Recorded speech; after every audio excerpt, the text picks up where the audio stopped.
तो शुरुआत में हम वेनेसडे नाम की एक लड़की को देखते हैं जिसका आज स्कूल में पहला दिन था। इसकी हरकतों और पसंद नापसंद की वजह से ये कोई आम लड़की नहीं लगती थी। स्कूल में आकर जब वो अपने लॉकर को खोलती है तो वहाँ उसे उसका भाई बंधा हुआ मिलता है। वो जैसे ही अपने भाई को पकड़कर खोलने लगती है तो फौरन ही उसे कुछ ख्याल आने लगते हैं, जिसमें वो उन लड़कों को देखती है जिन्होंने उसके भाई को यहाँ बंद किया। वो यहाँ से उन लड़कों के पास जाती है उन्हें सबक सिखाने के लिए, जो पूल में तैरने की प्रैक्टिस कर रहे थे। वहाँ वो पूल में बहुत सारी मछलियों को छोड़ देती है जो काटती हैं। अब सारे बच्चे तो पूल से बाहर आ जाते हैं मगर एक बच्चा नहीं आ पाता और एक मछली उसकी टांग पर काट ले। उसकी हरकत के बाद स्कूल वाले उसे निकाल देते हैं। उसने पहली बार ऐसे नहीं किया था, बल्कि अब से पहले भी वो बहुत सारे स्कूल से निकाली जा चुकी थी। तो इसीलिए उसके माँ बाप उसे एक एकेडमी में ले जा रहे थे, क्योंकि वहाँ वेनेसडे जैसे बच्चे ही पढ़ते थे, मतलब कि जिनकी हरकतें सबसे हटके होती थी। और वो वहाँ जाना तो नहीं चाहती थी मगर मजबूरन उसे जाना ही पड़ता है। एकेडमी के पास वाले जंगल का सीन देखते हैं जहाँ एक शिकारी शिकार करने आया था। वो जंगल के काफी अंदर जाकर एक जगह पर बैठकर चाय पीने लगता है, मगर तभी कोई चीज अचानक से आकर उस पर हमला कर देती है और बड़ी बेरहमी से उसे मार देती है। वेनेसडे और उसके माँ बाप एकेडमी पहुंचकर वहाँ के प्रिंसिपल के पास जाते हैं। ये प्रिंसिपल भी वेनेसडे की तरह ही आउटकास्ट होती है। आउटकास्ट में जलपरी, वेयरवुल्व्स, वेम्पायर्स, चुड़ैल और ऐसे लोग शामिल थे जिनमें जादुई ताकतें पाई जाती है, और इस तरह के ही सारे बच्चे इस एकेडमी में पढ़ते हैं। वेनेसडे के साथ जिसने कमरे में रहना था, यानी उसकी रूममेट, उसने कमरे को काफी रंगीन बनाया हुआ था। इसीलिए सब कुछ वेनेसडे को पसंद नहीं आता, क्योंकि उसे तो बस काला रंग ही पसंद था। यहाँ का सारा माहौल देखकर वो मुंह बना लेती है। तब उसकी रूममेट उससे पूछती है, तुम ठीक हो ना, क्या हुआ तुम्हें? जिस पर उसके डैड जवाब देते हैं, मेरी बेटी बड़ी अजीब है, काफी बोर है और बस इसे तुम जिंदा लाश समझो। अपने डैड की ये बातें सुनकर वेनेसडे उन्हें घूरने लगती है। अब उसकी रूममेट उसे पूरी एकेडमी घुमा रही थी कि तभी एक लड़का वहाँ आकर वेनेसडे से उसकी फेसबुक आईडी मांगता है, जिस पर वो कहती है, मैं कोई भी सोशल मीडिया इस्तेमाल नहीं करती, क्योंकि सोशल मीडिया हड्डियों को सड़ा देने वाली सिर्फ एक बीमारी है और कुछ भी नहीं। जाने से पहले वेनेसडे की मॉम उसे कहती है, अब तुम यहाँ से कभी भाग नहीं पाओ। जिस पर वो कहती है, देख लीजिएगा, मैं आपसे वादा करती हूँ कि जल्दी मैं यहाँ से भाग जाऊंगी। वहाँ से जाते वक्त उसके डैड वहाँ एक हाथ छोड़ देते हैं ताकि वो वेनेसडे पर नजर रख सके। उधर जंगल में जब पुलिस छानबीन करने आती है तो उन्हें उस शिकारी की लाश के टुकड़े अलग अलग जगहों पर पड़े मिलते हैं। ऐसा हादसा वहाँ पहली बार नहीं हुआ था, बल्कि तीसरी बार ऐसा हुआ कि एकेडमी के इस जंगल में कोई मारा गया। और वेनेसडे अपने कमरे की सारी रंगीन चीजें हटा देती है और अपने रूममेट से कहती है, शोर मत करो, कमरे में शांति बनाओ, क्योंकि ये मेरे नॉवल लिखने का वक्त। मगर वो तो गाना लगाकर डांस करने लगती है, जिससे वेनेसडे को गुस्सा आ गया था और वो उसे गाना बंद करने को कहती है। तो वो रूममेट अपने पंजे दिखाकर उसे डराने लगती है, क्योंकि वो थी एक वेयरवुल्फ, मतलब कि आधी इंसान और आधी वुल्फ। तभी इधर एक टीचर आती है जो काफी अच्छी थी और वो वेनेसडे को वेलकम के तौर पर एक फूल गिफ्ट देती। अब अगले दिन जब वेनेसडे कहीं जा रही थी तो उसके डैड का छोड़ा हुआ वो हाथ छुप छुप कर उसे देख रहा था, और फिर तभी उसके ऊपर एक स्टैचू गिरने वाला था, मगर बिल्कुल ठीक वक्त पर एक लड़का जिसका नाम जेवियर है उसे बचा लेता। लेकिन इस हड़बड़ी में वो बेहोश हो गई थी, और जब उसे होश आती है तो बजाय जेवियर का शुक्रिया अदा करने की वो उसे कहती है कि मुझसे ये उम्मीद मत रखना कि मैं तुम्हारी शुक्रगुजार रहूंगी, क्योंकि तुमने मुझे बचाकर गड़बड़ कर दी, मेरी इतनी अच्छी मौत को टाल दिया। जब जेवियर कहता है, मैं तुम्हें काफी पहले से जानता हूँ, जब हम 10 साल के थे तब हमारी मुलाकात हुई थी, हम दोनों खेल रहे थे तो मैं जाकर एक ताबूत में छुप गया, लोग मुझे जलाने ही वाले थे मगर तुमने मेरी जान बचा ली, और आज मैंने तुम्हारी जान बचाकर हिसाब बराबर कर। वेनेसडे जब अपने कमरे में आती है तो उसे अपने बेड पर कुछ महसूस होता है। वो जैसे बिस्तर हटाती है तो वहाँ उस हाथ को देखकर फौरन उसे पकड़ लेती है और पूछती है, तुम कौन हो और यहाँ क्या कर रही हो? जिस पर वो कहता है, मुझे तुम्हारे डैड ने तुम पर नजर रखने को कहा है, वही मुझे यहाँ पर छोड़ कर गए हैं। और वो उसे कहती है, मगर आज के बाद तुम मेरे लिए काम करोगे, वरना मैं तुम्हें हमेशा हमेशा के लिए दराज में बंद कर दूंगी। तो वो इस चीज के लिए मान जाता है कि ठीक है, मैं हर तरह से तुम्हारी मदद करूँगा। अगले दिन प्रिंसिपल वेनेसडे को एक दिमागी डॉक्टर के पास ले जाती है, क्योंकि उन्हें भी ऐसा महसूस हुआ था कि वेनेसडे का दिमागी तवाज़ुन कुछ ठीक नहीं है। मगर वो वहाँ कोई बहाना बनाकर हाथ की मदद से खिड़की खोलती है और वहाँ से भाग जाती। भागते हुए वो एक आदमी से टकरा जाती है, जिससे फौरन उसे ख्याल आता है, जिसमें वो देखती है कि इस आदमी का अभी एक्सीडेंट होने वाला है, जिसमें वो मर गया है बड़ी बेरहमी से। मगर वो इस बारे में उस आदमी को कुछ नहीं बताती, क्योंकि उसे खून खराबा बहुत पसंद। वो एक होटल में जाती है है जहाँ उसकी मुलाकात एक वेटर से होती है। वो काफी परेशान दिख रहा था क्योंकि उसकी कॉफी मशीन खराब हो गई। वेडनेसडे उसे कहती है, मैं तुम्हारी कॉफी मशीन ठीक कर सकती हूँ, लेकिन इसके बदले तुम्हें मुझे स्टेशन पर छोड़ना होगा, जिसके लिए वो मान भी जाता है और वेडनेसडे उसकी मशीन ठीक कर देती है। जिस पर वो कहता है, बस थोड़ा सा इंतजार करो, मेरी शिफ्ट खत्म होने वाली है, फिर हम चलते। और वेडनेसडे जब वहाँ बैठी इंतजार कर रही थी कि तभी कोई शरारती लड़की आकर उसे परेशान करने लगती है, जिससे उसे गुस्सा आ गया था और वो उन लड़कों को अकेले ही काफी मारती है और अच्छा सबक सिखाती है। अब इतनी ही देर में उस वेटर के डैड जो एक पुलिस ऑफिसर थे वहाँ आ जाते हैं। तोड़फोड़ देखकर जब वो अपने बेटे से इस बारे में पूछते हैं तो वो कहता है, कुछ नहीं, बस वो लड़के कस्टमर्स को परेशान कर रहे थे तो इसने उन्हें अच्छा सबक सिखा दिया। तभी यहाँ अकेडमी की प्रिंसिपल भी आ जाती है, उनसे सॉरी बोलकर वेडनेसडे को यहाँ से ले जाती है। रास्ते में वो उस पर काफी गुस्सा करती है कि आखिर तुमने कैसे अकेडमी से भागने की कोशिश की। तभी उन्हें रास्ते में एक एक्सीडेंट हुआ नजर आता है जो उसी आदमी का था जिससे वेडनेसडे टकराई थी, जो देख प्रिंसिपल घबरा जाती है। कहती है, मेरी दुआ है ड्राइवर को कुछ ना हुआ हो। जिस पर वेडनेसडे कहती है, वो तो मर गया है और उसकी गर्दन भी टूट गई है। फिर अकेडमी में आने के बाद वेडनेसडे गिटार बजाने लगती है। वो काफी अच्छा बजा रही थी, जिसकी धुन प्रिंसिपल के साथ साथ काफी बच्चों को भी पसंद आती। रूममेट जब कमरे में आती है तो उसकी नजर हाथ पर पड़ती है, जिस बारे में वो वेडनेसडे से पूछती है कि ये क्या चीज है, जिस पर वो जवाब देती है कि ये हमारी एडम फैमिली का एक मेंबर है। अब हम एक अनजान लड़के को देखते हैं जो लाइब्रेरी में जाकर एक किताब से एक सफा फाड़ लेता है जिस पर एक तस्वीर बनी हुई। उधर हाथ वेटर के घर पहुंच जाता है, जिसे देख वो काफी डर गया था और उसे मारने लगता है। फिर हाथ उसे बैठने का इशारा करके उसे वेडनेसडे का नंबर देता है और उसे फोन करने का कहता है। फिर जब वेटर उसे कॉल करता है तो वो कहती है कि हमारी अकेडमी में एक त्योहार मनाया जाने वाला है जहाँ सभी बच्चे आएंगे, मैं वहाँ से भागने वाली हूँ और अगर तुम मुझे स्टेशन तक पहुँचा दोगे तो मैं तुम्हें काफी अच्छा इनाम दूंगी। जिस पर वो वेटर मान भी जाता है। जब वो त्योहार में जाती है तो देखती है कि प्रिंसिपल की नजर मुझ पर ही है, इसीलिए वो एक आदमी को पैसे देकर प्रिंसिपल का ध्यान भटकाने का कहती है। अब वेटर वहाँ आकर वेडनेसडे के जाने से पहले उसे उसके डैड का एक पुलिस रिकॉर्ड तोहफे में देता है जो उसने अपने डैड की फाइल्स में से चुराया था, क्योंकि उसके डैड एक पुलिस ऑफिसर जो थे। अब उस रिकॉर्ड को लेकर जैसे वो यहाँ से जाने लगती है तो तभी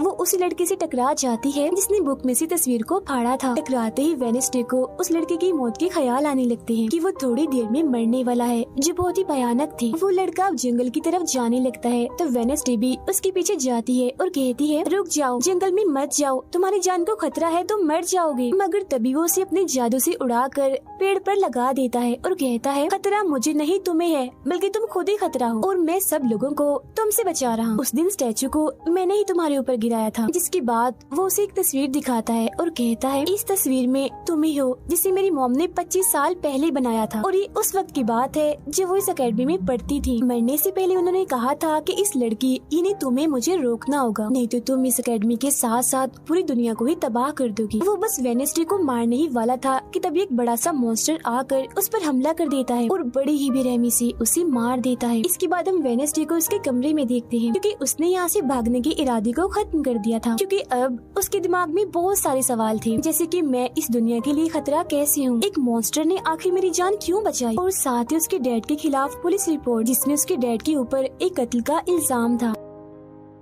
अब अगले दिन पुलिस ऑफिसर वहाँ आते हैं, क्योंकि वेडनेसडे ने ये रिपोर्ट लिखवाई थी कि उस अनजान लड़के की मौत मैंने अपनी आंखों से होती हुई देखी जंगल में। मगर पुलिस को वहाँ ना कोई लाश मिलती है और ना ही कोई ठोस सबूत। तो वेडनेसडे से पूछते हैं कि आखिर तुम इतनी रात को जंगल में कर क्या रही थी, जिस पर वो कहती है, मैंने जंगल में उस लड़के को जाते हुए देखा था और जब मैंने उसका पीछा किया तो देखा कि एक मॉन्स्टर ने आकर उसे मार दिया है, जिसके बाद में बेहोश हो गई। तो फौरन प्रिंसिपल पुलिस ऑफिसर से कहती है, उस लड़के का कोई कत्ल नहीं हुआ, वो जिंदा है, बस यहाँ से भाग गया है, इसीलिए आपको वेडनेसडे की बातों का यकीन नहीं करना चाहिए। अक्सर इसे इस तरह के दौरे पड़ते रहते, हम इसका इलाज करवा रहे हैं, जल्दी ये ठीक हो जाएगी। फिर जब प्रिंसिपल वहाँ से जाती है तो वो ऑफिसर से कहती है कि जंगल में कोई तो है जो सबको मार रहा है और उसी ने उस लड़के को भी मारा है। मगर तभी वहाँ वो लड़का आ जाता है जो जिंदा था और बिल्कुल सही सलामत भी। अब अगले दिन जब वेडनेसडे को डॉक्टर के पास ले जाया जाता है तो वो उससे पूछती है कि क्या तुमने ये अफवाह इसलिए फैलाई कि सभी की तवज्जो तुम पर हो जाए। लाइफ, यानी कि तुमने उस लड़के की मौत होते हुए देखा। जिस पर वो कहती है,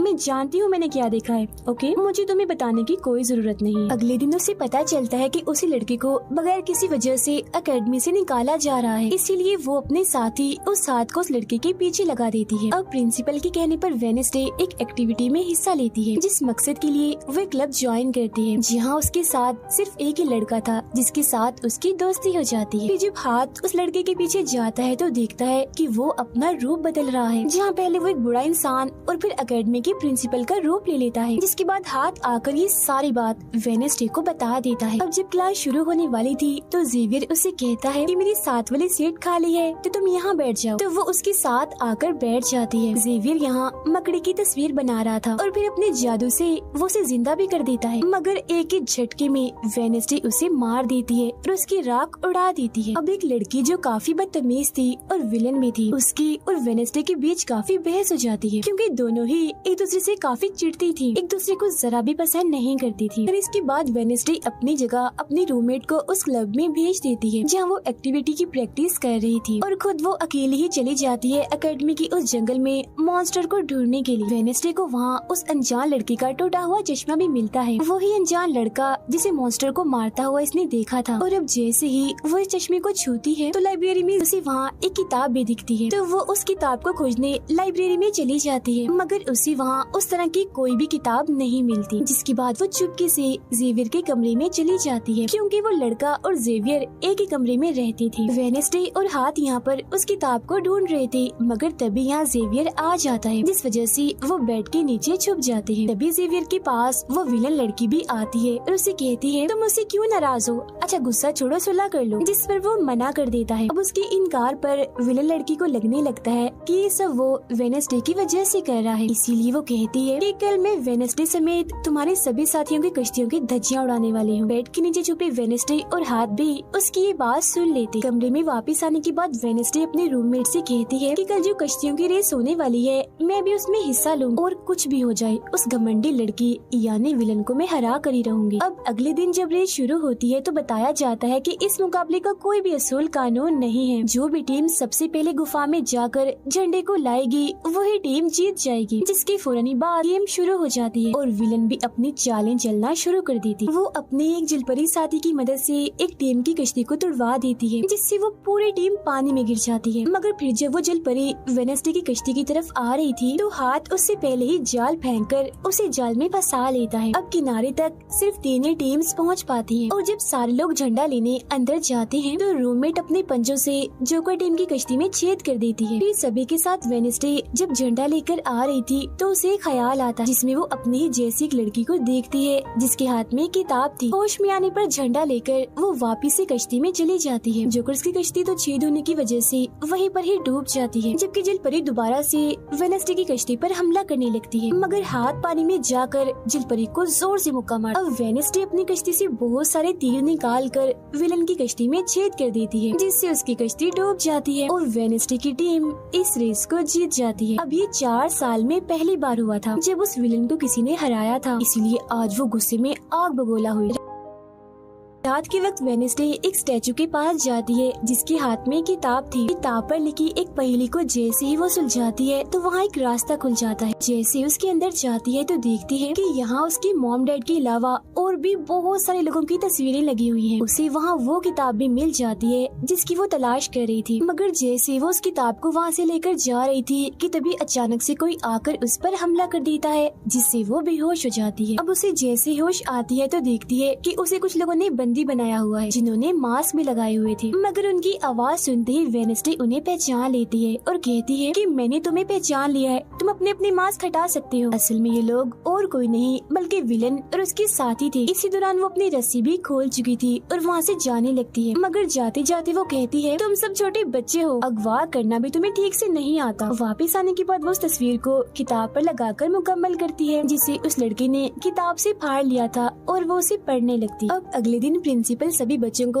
एक प्रोजेक्ट देती है जिसमें उन्हें शहर की सारी दुकानों पर जाकर काम करना था। शहर पहुंचने के बाद वेडनेसडे जेवियर को वो किताब दिखाकर पूछती है कि क्या तुम इस किताब को पहचानते हो, जिस पर वो कहता है हाँ, इस किताब को लेकर मेरे और उस लड़के के बीच में लड़ाई भी हुई थी जिसके बारे में तुमने कहा था कि मॉन्स्टर ने उस पर हमला कर दिया था। ये किताब एक जादूगर की है और 30 सालों से भी ज्यादा पुरानी है, तो तुम इसके साथ क्या कर रही हो। ये सुन वो उससे पूछती है तुम उस जादूगर के बारे में और क्या जानते हो। वो कहता है कुछ खास नहीं, अगर तुम उस जादूगर के बारे में जानना चाहती हो तो तुम्हें उसके घर जाना होगा जो काफी पुराना एक खास घर है। अकेडमी के सारे बच्चे भी अलग अलग दुकानों में जाकर काम करने लगते हैं। वेडनेसडे एक वेट्रेस बनी थी मगर उसका नखरा गुस्सा देखकर कोई भी उसे खाने की चीज नहीं लेता। वेडनेसडे का दोस्त पेस्ट्री खा रहा था कि तभी शरारती बच्चे आकर उसे परेशान करने लगते हैं और बस फिर होना क्या था, वेडनेसडे वहाँ आती है और उन्हें खूब मारती है। इसके बाद वो अपने उस दोस्त को लेकर जादूगर के घर जाती है ताकि वो सारी सच्चाई जान सके कि आखिर बात क्या है और उस किताब के बारे में भी। उसी वहाँ जादूगर की बहुत सारी चीजें और एक पेंटिंग भी दिखाई देती है। पेंटिंग में वो उसी लड़की को किताब पकड़े हुए देखती है जो उसे गुफा के पास भी दिखी थी। उसके ख्याल में जब उनकी रेस में वेडनेसडे झंडा लेने गई, फिर उसी वहाँ इस पेंटिंग वाली लड़की की किताब भी मिल जाती है मगर वो खाली थी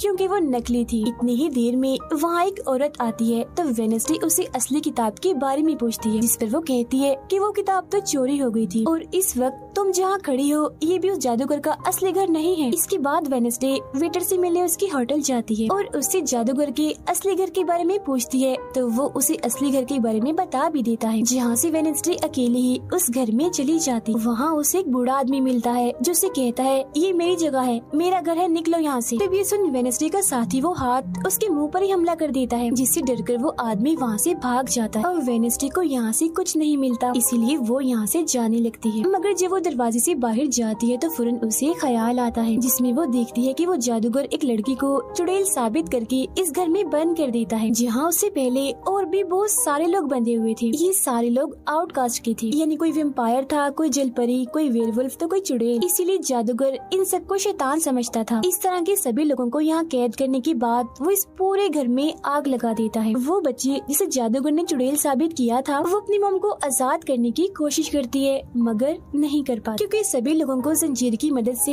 जमीन के साथ बांधा हुआ था। सिर्फ वो बच्ची ही आजाद थी, इसीलिए अपनी माँ के कहने पर उसे बेसमेंट के जरिए वहाँ से भागना पड़ता है। जिसके बाद वो जादूगर जो बेहद ही जालिम था सभी आउटकास्ट के लोगों को जला देता है। तभी वो लड़की वेडनेसडे के पास आती है और कहती है वो बहुत ही जालिम है, हम सबको मार देगा। तब इतनी ही देर में वो जादूगर भी वहाँ आ जाता है जिससे वेडनेसडे डर जाती है और वापिस से होश में मतलब कि मौजूदा वक्त में आ जाती है। होश में आते वो हाथ से कहती है मैंने उस लड़की को देख लिया, उसने मुझसे बात भी की, मुझे लगता है वो मेरे खानदान की कोई मेंबर है। तभी यहाँ जंगल वाला मॉन्स्टर आकर इस घर पर हमला कर देता है मगर जब उसकी नजर वेडनेसडे पर जाती है तो वो यहाँ से भाग जाता है। वेडनेसडे और हाथ उसका पीछा करते हैं मगर देखते हैं कि मॉन्स्टर के कदमों के निशान तो इंसानी पैरों के निशान में बदल गए। अगले दिन उस जादूगर की मूर्ति को इज्जत के तौर पर इस जगह पर लगाया जाने वाला था क्योंकि शहर के लोग तो उसे अपना हीरो ही मानते थे और आज वेडनेसडे को वहाँ गिटार बजाने के लिए बुलाया गया था। लेकिन वो लोग जैसे मूर्ति लगाकर अपना काम करने लगते हैं तो तभी वो हाथ तीली फेंक कर मूर्ति को आग लगा देता है क्योंकि वेडनेसडे के कहने पर उसने पहले ही मूर्ति पर पेट्रोल डाल दिया था। आग देखकर सारे लोग वहाँ से भाग जाते हैं मगर वेडनेसडे अभी भी वहाँ बैठी गिटार बजा रही होती है। साथ ही वो मूर्ति को जलता हुआ देखकर खुश भी हो रही थी। अब प्रिंसिपल को वेडनेसडे पर ही शक था मगर उसके खिलाफ प्रिंसिपल के पास कोई सबूत नहीं था। अब जादूगर के जिस पुराने घर में वेडनेसडे गई थी जहाँ वो बूढ़ा आदमी था वो अभी भी वही रुका हुआ था मगर तभी वो मॉन्स्टर वहाँ आता है और उस बूढ़े आदमी पर हमला कर देता है। लेकिन मरते मरते वो बूढ़ा आदमी मॉन्स्टर की 2-3 तस्वीरें अपने कैमरा में बना ही लेता है। पुलिस को जब ये खबर मिलती है तो फौरन छानबीन करने पहुँच जाती है जहाँ उन्हें बूढ़े आदमी के कैमरा से मॉन्स्टर की तस्वीर भी मिल जाती है। अगले दिन हाथ मुर्दा घर जाकर वहाँ लगी कैमरा पर कोई चीज लगा देता है ताकि जो वो करे उसे कोई ना देख सके। फिर वो दरवाजा खोलता है तो वेडनेसडे अंदर आती है। वो यहाँ दरअसल उस बूढ़े आदमी के जख्मों को देखने आई थी जिसे उस मॉन्स्टर ने मारा था। वो बूढ़े आदमी की लाश को देखकर सारा डेटा अपने पास रिकॉर्ड कर लेती है जबकि हाथ उसकी एक फाइल बनाने में लग जाता है। तभी वहाँ डॉक्टर और पुलिस ऑफिसर भी आ जाते हैं। तब छुपने के लिए वेडनेसडे एक बॉक्स मिस हो जाती है। फिर जब डॉक्टर उस बॉक्स को खुला हुआ देखते हैं तो फौरन उसे चेक करते हैं, मगर जब वेडनेसडे को उसमें पड़ा हुआ देखते हैं तो उन्हें लगता है कि ये भी एक लाश है, इसीलिए वो उस बॉक्स को बंद करके वहाँ से चले जाते हैं। मगर फिर जब हाथ उसे वहाँ से लेने आता है तो वो कहती है, अच्छा तंग मत करो प्लीज, थोड़ी देर और सोने दो, बड़ा मजा आ रहा है। फिर इसके बाद वो अपनी छानबीन से ये पता लगवा लेती है कि वो मॉन्स्टर असल में जिस्म के हिस्सों को इकट्ठा कर रहा है। फिर अगले दिन जब वो अकेडमी जाती है तो उसे जेवियर की गर्दन पर किसी के पंजों के निशान दिखते हैं। अब हम जेवियर को एक केबिन से बाहर आता हुआ देखते हैं और क्योंकि वेडनेसडे को उसके जख्मों पर पहले से ही शक था तो वो भी उसका पीछा करते करते वहाँ आ गई थी। उसे वहाँ पर बहुत सारी मॉन्स्टर की ड्राइंग्स और तस्वीरें दिखती हैं। एक तो तस्वीर को लेकर जैसी वो वहाँ से जाने लगती है तो तभी जेवियर उसे देख लेता है और जाने से रोक देता है, मगर वेडनेसडे उसका ध्यान भटकाने के लिए उसे बस एक ही बात कह देती है कि क्या तुम आज रात होने वाली डांस पार्टी में मेरे साथ चलोगे। जिसके बाद वो जेवियर की बनाई मॉन्स्टर की ड्राइंग्स ले जाकर पुलिस ऑफिसर को दे देती है, जिस पर वो कहते हैं इससे हम किसी को भी नहीं पकड़ सकते, कोई ठोस सबूत लेकर आओ। अब वेडनेसडे अपनी सारी रिसर्च को अपने दोस्त के सामने रख देती है ताकि वो उसकी मदद कर सके। उनमें से एक ड्राइंग को देखकर उसका दोस्त कहता है कि मैं इस जगह के बारे में जानता हूँ, जिसके बाद वो वेडनेसडे को उस जगह पर ले जाता है जो एक गुफा थी, जिसके अंदर जाकर उन्हें बहुत सारी हड्डियाँ और एक हथकड़ी भी मिलती है। थोड़ा छानबीन करने पर उसे वहाँ एक नोकदार बड़ा सा नाखून भी मिलता है, जिसे वो अपने पास रख लेती है। जिसके बाद वो जेवियर के पेंटिंग वाले केबिन में जाती है और डस्टबिन से एक कपड़ा जिस पर खून लगा हुआ था उसे निकाल कर अपने पास रख लेती। फिर जैसी वो वहाँ से जाने लगती है तो तभी वहाँ जेवियर आ जाता है और उसे पूछता है, तुम यहाँ मेरे केबिन में क्या कर रही हो। उसकी बात डालकर वो उसे पूछती है, ये जो चोट तुम्हारी गर्दन पर है ये तुम्हें कैसे लगी। तब वो बताता है कि पिछले कुछ दिनों से ये मॉन्स्टर मेरे सपनों में आ रहा है, इसीलिए मैं इसकी ड्राइंग्स बनाता हूँ, मगर एक दिन मैंने अपने जादू पर से कंट्रोल खो दिया और ड्राइंग के अंदर से मॉन्स्टर की पंजे ने निकलकर मुझे नोच लिया। लेकिन अब क्योंकि वेडनेसडे उस पर शक कर रही थी इसीलिए वो उस पर काफी गुस्सा करता है और फौरन उसे यहाँ से जाने का कहता है। अब वेडनेसडे वो खून लगा कपड़ा और नाखून जाकर पुलिस ऑफिसर को दे देती है और कहती है, ये लो ठोस सबूत और बेशक डीएनए टेस्ट करवा लो, मेरे ख्याल से इतना सबूत काफी होगा, है ना। वो अपने दोस्त के पास जाती है और कहती है कि डांस पार्टी में जाने के लिए हमारे साथ कोई नहीं है, तो हम ऐसा करते हैं डांस पार्टी में नहीं जाते बल्कि गुफा में जाकर मॉन्स्टर को ढूंढते। जिसके बाद रात को वेडनेसडे अपने दोस्त के साथ जंगल में जाने की तैयारी कर रही थी, मगर तभी उसके दरवाजे पर वेटर तैयार होकर आता है क्योंकि हाथ ने उसे वेडनेसडे की तरफ से डांस पार्टी में चलने की दावत भेजी थी। अब क्योंकि वेटर काफी खुश था तो वेडनेसडे उसका दिल तोड़ना नहीं चाहती थी, इसीलिए वो अपने गुफा में जाने वाले प्लान को खत्म करके वेटर के साथ पार्टी में जाने का फैसला करती है। जब वेडनेसडे वहाँ से जाने लगती है तो उसका दोस्त वहाँ आता है तो वो उसे कहती है, आई एम सॉरी मैं पार्टी में जा रही हूँ, हम ऐसा करते हैं कल गुफा में जाएंगे।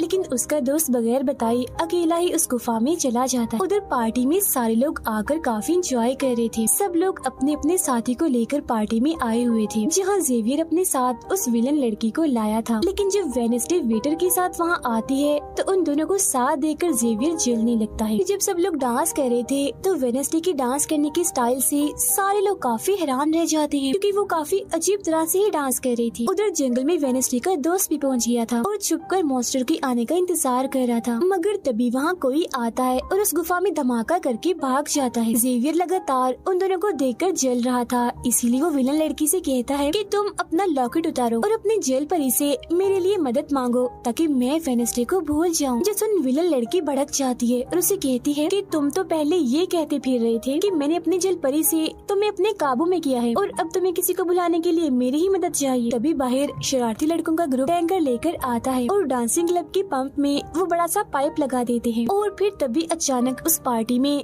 खून की बारिश होने लगती है क्योंकि जो टैंकर वो शरारती लड़के लाए थे जिसका पाइप उन्होंने लगाया था उसमें दरअसल खून था। ये देख सारे लोग घबरा जाते हैं और पार्टी से भागने लगते हैं, मगर वेडनेसडे वहीं खड़ी रहती है क्योंकि उसे तो अब और मजा आ रहा था क्योंकि वो बारिश खून की नहीं बल्कि कलर की थी जिसमें वो काफी एंजॉय कर रही थी। तभी वेडनेसडे को ख्याल आता है जिसमें वो देखती है कि उसका दोस्त अकेला ही जंगल में चला गया है जहाँ वो मुसीबत में है, उसकी जान खतरे में है, इसीलिए वो जंगल की तरफ उसे बचाने के लिए भाग जाती है। उसके दोस्त के पीछे दरअसल वो मॉन्स्टर पड़ गया था जिससे बचकर वो भाग रहा था। वो मॉन्स्टर एक बार उस पर हमला करता ही है कि तभी वेडनेसडे उसे ढूंढते हुए वहाँ आ जाती है। तब मॉन्स्टर उसे देखकर वहाँ से भाग जाता है। वो अपने दोस्त को बेहोश पड़ा हुआ देखकर काफी घबरा जाती है। इतनी ही देर में उसकी टीचर भी उसका पीछा करते करते वहाँ आ गई थी, जिसके बाद उसके दोस्त को हॉस्पिटल ले जाया जाता है और वेडनेसडे खुद वापस अपनी एकेडमी में आ जाती है जहाँ वो अपने डैड पर लगी इल्जाम को सुलझाने की कोशिश कर रही थी कि आखिर सच क्या। अकेडमी में सारे माँ बाप अपने बच्चों से मिलने आते हैं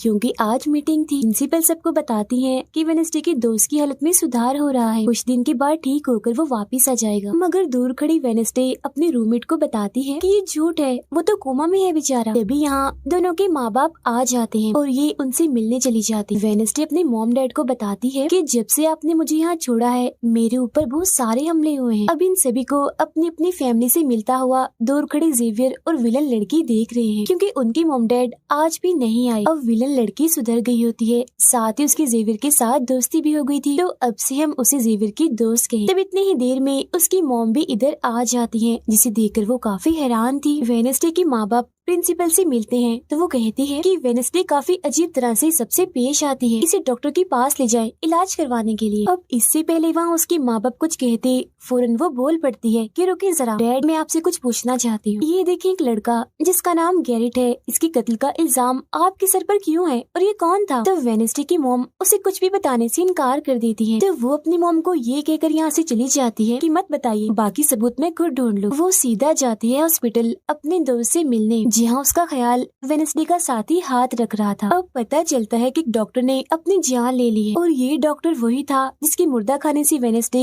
बूढ़े आदमी की लाश को देखने आई। मरने से पहले डॉक्टर ने एक खत भी छोड़ा था जिसमें लिखा हुआ था कि मैं गैरेट के केस पर शर्मिंदा हूँ क्योंकि मैंने उसकी झूठी रिपोर्ट बनाई थी। अब जब सारे लोग खाना खा रहे थे तो तभी वहाँ पुलिस ऑफिसर आकर वेडनेसडे के डैड को पकड़ लेता है और कहता है कि गैरेट की मौत के इल्जाम में तुम्हें गिरफ्तार किया जा रहा है। जेल में वेडनेसडे अपने डैड से मिलने जाती है, पूछती है कि बताएं गैरेट से आपका क्या वास्ता है। तो वो बताते हैं कि गैरेट तुम्हारी मॉम से बहुत प्यार करता था, फिर एक दिन जब तुम्हारी मॉम और मैं साथ थे तो गैरेट ने आकर मुझ पर हमला कर दिया। मैंने अपना काफी बचाव किया जिस दौरान गलती से उसकी मौत हो गई। ये सुन वेडनेसडे को उनकी बात थोड़ी झूठी लगती है। फिर वो पुलिस ऑफिसर के पास जाती है, कहती है मेरे डैड ने गैरेट को नहीं मारा और ये उनके खिलाफ साजिश की जा रही है। जिस पर वो कहता है दुनिया तुम्हारे हिसाब से नहीं चलती, हमारे पास सबूत आ गए हैं तुम्हारे डैड के खिलाफ। वो कहती है मैं नहीं मानती और मेरा ख्याल है कि जिसने मेरे दोस्त को मारने की कोशिश की उसने ही गैरेट को मारा होगा। पार्क में रूममेट अपनी मॉम के साथ बैठी थी, जहाँ उसकी मॉम चाहती है कि वो पूरी तरह एक वेयरवुल्फ बन जाए और वो उसे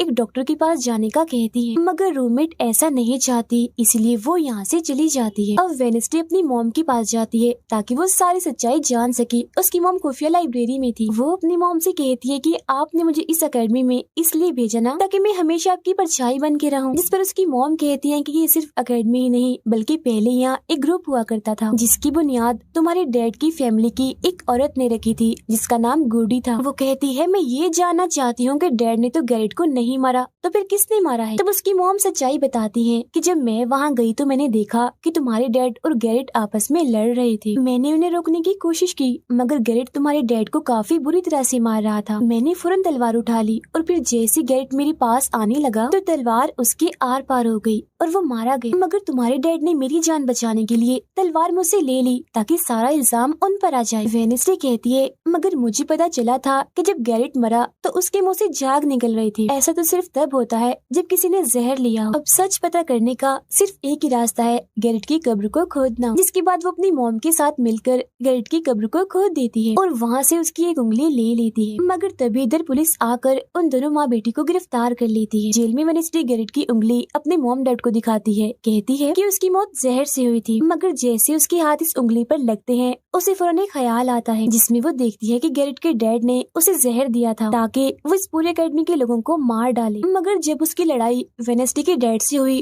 तो जहर की बोतल टूट गई जिससे सारा जहर गैरेट के अंदर चला गया, जिसका मतलब साफ था कि उस दिन वो वेडनेसडे के डैड को ही नहीं बल्कि पूरी अकेडमी को ही खत्म करने आया था। जेल से रिहा होने के बाद वेडनेसडे और उसकी मॉम मेयर के पास जाती है, कहती है आपने गैरेट की मौत के सच को छुपाया, उसकी मौत जहर से हुई थी न कि तलवार से और ये बात साबित भी हो गई है। जो सुन मेयर सब कुछ सच बता देता है जिसके बाद वेडनेसडे के डैड को भी रिहा कर दिया जाता है। अब वेडनेसडे अपनी मॉम को बताती है कि मुझे बहुत ख्याल आते हैं, जिस पर उसकी मॉम कहती है कि ये खासियत हमारे खानदान में है, ख्याल सबको आते हैं, अगर ख्याल हमारे कंट्रोल में ना रहे तो ये हमें पागल बना सकते हैं, इसीलिए हमारे खानदान के पुराने लोग आकर हमें आसान रास्ता बताते हैं और ट्रेनिंग देते हैं। तो वेडनेसडे फौरन बोलती है जैसे गुडी एडम्स जिसके बारे में आपने बताया था कि वो मेरे डैड के खानदान की है, जिस पर उसकी मॉम कहती है कि मुझे नहीं पता, बहरहाल तुम होशियार रहना, क्योंकि गुडी एडम्स बदला चाहती थी जिसके चक्कर में वो खुद भी नहीं बच पाई। फिर सबके माँ बाप अपने अपने बच्चों से मिलकर जा रहे थे। रूममेट अपनी मॉम को कहती है, आप फिक्र मत करना, जब मुझे वेयरवुल्फ बनना होगा मैं बन जाऊँ। जाने से पहले वेडनेसडे की मॉम उसे वही किताब देती है जो अक्सर प्रिंसिपल के पास हुआ करती थी। वो किताब लेकर वेडनेसडे प्रिंसिपल के पास जाती है, कहती है कि उस अनजान लड़की को आपने मारा था, मैंने देखा था, जिसके बारे में मैंने कहा था कि उसे मॉन्स्टर ने मारा है, क्योंकि वो आप ही हो जो खुद को बदल बदल कर लोगों को मार रही हो। मैं ये बात अब पुलिस को बता दूंगी। जिस पर प्रिंसिपल कहती है, नहीं, उसे मैंने नहीं मारा, बल्कि वो तो अपनी ताकतों पर से कंट्रोल खो बैठा था और उस दिन उसने तुम्हें मारने की भी कोशिश की थी। इनकी बातों के दौरान इन्हें बाहर से शोर सुनाई देता है। ये चेक करने जब वहाँ जाती हैं तो पता चलता है कि बाहर ग्राउंड में आग से कुछ लिखा हुआ है। अब वेडनेसडे अपने चारों तरफ मोमबत्तियां जला के बैठी थी क्योंकि वो गुडी को बुलाने की कोशिश कर रही, मगर तभी इधर उसकी रूममेट आ जाती है। साथ ही उसे एक खत भी मिलता है जिसमें कोई उसे गुफा में मिलने बुलाता है। जब वेडनेसडे अपनी रूममेट के साथ वहाँ जाती है तो गुफा के अंदर जाने के बाद उसे एहसास होता है कि यहाँ कोई है। यहाँ दरअसल जेवियर और उसके साथी थे जो वेडनेसडे को सरप्राइज देना चाहते थे क्योंकि आज उसकी बर्थडे थी। यहाँ वेडनेसडे को एक लाइन लिखी हुई दिखती है कि जब मैं लौटूंगा तो शोले बरसेंगे। इसे जैसी वो हाथ लगाती है तो उसे ख्याल आता है जिसमें वो उसी लड़की से मिलती है जो अक्सर उसे नजर आया करती थी, और ये और कोई नहीं बल्कि गुडी ही है। वो वेडनेसडे को एक महल दिखाकर कहती है कि अगर तुम्हें उस जादूगर के बारे में जानना है तो तुम्हें इस महल को ढूंढकर यहाँ आना होगा। जब वो ग्राउंड में खड़ी उस लाइन को देख रही थी जहाँ आग से कुछ लिखा था तो तभी उसके पास जेवियर आता है जिससे वो बात नहीं करती क्योंकि नाराज थी। उसे लग रहा था कि हो ना हो जेवियर ही वो मॉन्स्टर है। फिर वो अपने दोस्त के पास हॉस्पिटल जाती है जो अभी भी बेड पर था और उसकी हालत भी खराब थी, इसीलिए वो उसे कोई बात नहीं कर पाती। अब वेडनेसडे अपने दोस्त वेटर से मिलने जाती है और उसे उस महल जो गुडी ने दिखाया था उसकी तस्वीर दिखाकर पूछती है कि क्या तुम इस जगह के बारे में जानते हो, जिस पर वो मना कर देता। अब यहाँ तो उसका काम नहीं हुआ, इसीलिए वो तस्वीर को लेकर जेवियर के पास जाती है और उससे भी वही सवाल करती है कि क्या तुम इस जगह के बारे में जानते हो, मगर तभी उसकी नजर इसी महल की पेंटिंग पर जाती है जो जेवियर ने पहले से ही बनाई हुई थी, जिस पर वो बताता है कि ये जगह रात को मेरे सपने में आई थी तो मैंने इसे बना दिया। अच्छी बात ये थी कि जेवियर इस जगह के बारे में जानता भी था। तब उसे महल का पता लेकर वेडनेसडे वहाँ पहुँच जाती है जहाँ मेयर पहले से ही मौजूद था, और क्योंकि वो जान गया था कि असली कातिल कौन है तो वेडनेसडे उसकी गाड़ी में ही छुप जाती है। मगर जैसे मेयर की गाड़ी शहर में पहुँचती है तो कोई उनकी गाड़ी को ठोक देता है जिससे मेयर का एक्सीडेंट हो गया था।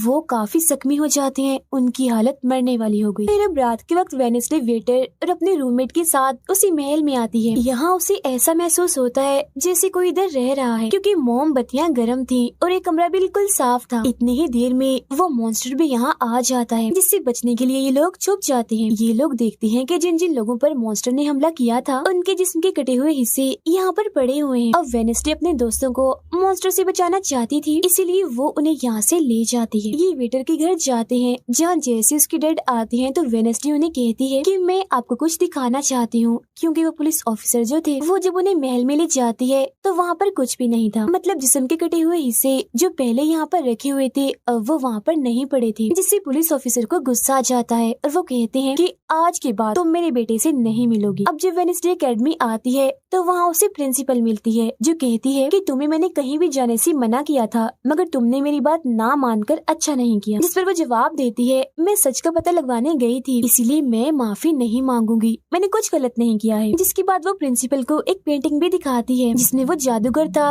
और वेडनेसडे खुद थी। बताती है कि इसीलिए वो अनजान लड़का मुझे मारना चाहता था क्योंकि उसे लग रहा था कि एकेडमी के लिए मैं खतरा हूँ, मगर खतरा दुश्मन कातिल तो कोई और ही है, जबकि मैं तो इस एकेडमी और सबको बचाना चाह रही हूँ तो मुझे एक मौका मिलना चाहिए। प्रिंसिपल कहती है, नहीं तुम कहीं नहीं जाओगी, आगे से ऐसी कोई भी गलती की तो मैं तुम्हें एकेडमी से निकाल दूंगी। और वहाँ से वो ये कहकर चली जाती है। वो जब अपने कमरे में वापस आती है तो देखती है कि रूममेट अपना सामान पैक कर रही है क्योंकि वो यहाँ से जा रही है। वो गुस्से में वेडनेसडे से कहती है कि तुम्हें सिर्फ अपना काम ही निकलवाना आता है, फिर चाहे इसके लिए तुम्हारे दोस्तों की जान क्यों न चली जाए, आज वो अजीब सा मॉन्स्टर हमें भी मार देता। जिसके बाद वो यहाँ से चली जाती है। अब वेडनेसडे बिल्कुल अकेली रह गई थी, इसीलिए कमरे में एक जगह बैठकर वो उस बॉक्स को देखने लगती है जो वो जादूगर के महल से चुरा कर लाई थी। उसे बॉक्स के नीचे एक खत मिलता है जिसमें वेडनेसडे की अपनी ही बहुत सारी तस्वीरें होती हैं, जो देख वो कहती है मेरी एडम्स फैमिली, जादूगर, मॉन्स्टर और मैं शायद किसी न किसी तरीके से जुड़े हुए हैं। और जब ये बात मेयर को पता चली तो किसी ने उनका मुंह बंद कर दिया, मगर मैं चुप नहीं बैठूंगी और तुम जो कोई भी हो मैं तुम्हें ढूंढ लूंगी, देखना। अब मेयर की मौत हो गई थी और जब उन्हें दफनाया जा रहा था तो वेनेसडे वहाँ आती है और सोचने लगती है कि कातिल यहाँ आए लोगों में से कोई है, मगर तभी उसे जंगल में कोई दिखता है। वो पीछे करती है तो पता चलता है कि और कोई नहीं बल्कि उसका अंकल है। अंकल बताते हैं कि मेरे ऊपर चोरी का इल्जाम है तो कुछ वक्त के लिए मुझे छुप के रहना होगा। तब वेनेसडे उन्हें एक केबिन में छुपा देती है और मॉन्स्टर की तस्वीर दिखाकर पूछती है